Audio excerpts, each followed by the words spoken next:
শুধু বালু মরুভূমিতে কত সুন্দর রাস্তা করে থুয়ে দিছে।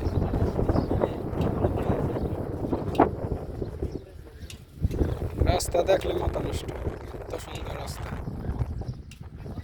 কি আছে এই জায়গায়? কিছুই নেই। এই জায়গায় মরুভূমি, ওই সাইডে মরুভূমি, সব চারোদিকে মরুভূমি।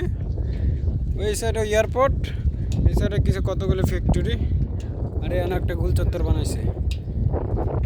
এই রাস্তার ইয়ে দেখেন, এই হচ্ছে রাস্তা, বিশাল, মানে বলার কোনো ভাষা নেই, এত সুন্দর রাস্তা করে রাখছে। প্রয়োজন ছাড়া এই রাস্তা, এটা প্রয়োজন ছাড়া না। এই জায়গাটা যখন ফ্যাক্টরি হবে তখন অবশ্যই কাজে লাগবে।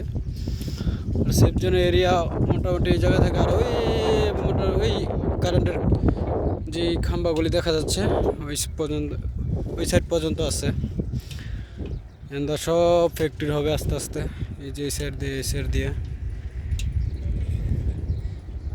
আর এই যে লাইটিং রাত্রে এগুলি জ্বললে অনেক সুন্দর দেখা যায়।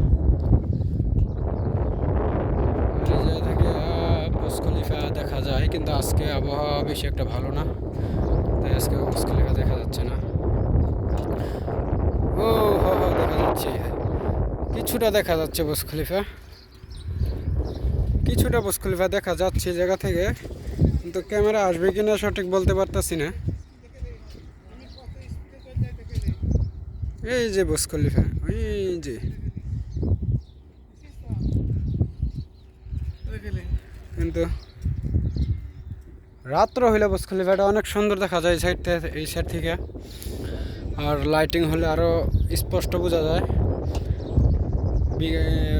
রোদ যখন আরও নিচে ইয়েতে থাকে, বিকেল হয় 6টা, 5:30 থেকে 6টা, তখন অনেক সুন্দর দেখা যায় বুর্জ খলিফাটা, একবার স্পষ্ট দেখা যায় যখন আকাশ ক্লিয়ার থাকলে। তো মোটামুটি সব কিছু মিলিয়ে জায়গাটা অনেক সুন্দর।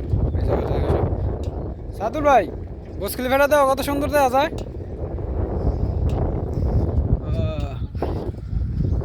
আর এই যে জায়গা দেখা যাচ্ছে কত ভাঙা টাঙে পড়ে রয়েছে। এখানে মানিক ভাইয়ের দরকার ছিল, কিন্তু মানিক ভাই তো দুবাইতে নাই। মানিক ভাই আছে এখন বাংলাদেশে আছে। মানিক ভাই তো, মানিক ভাইয়ের আমন্ত্রণ জানাই।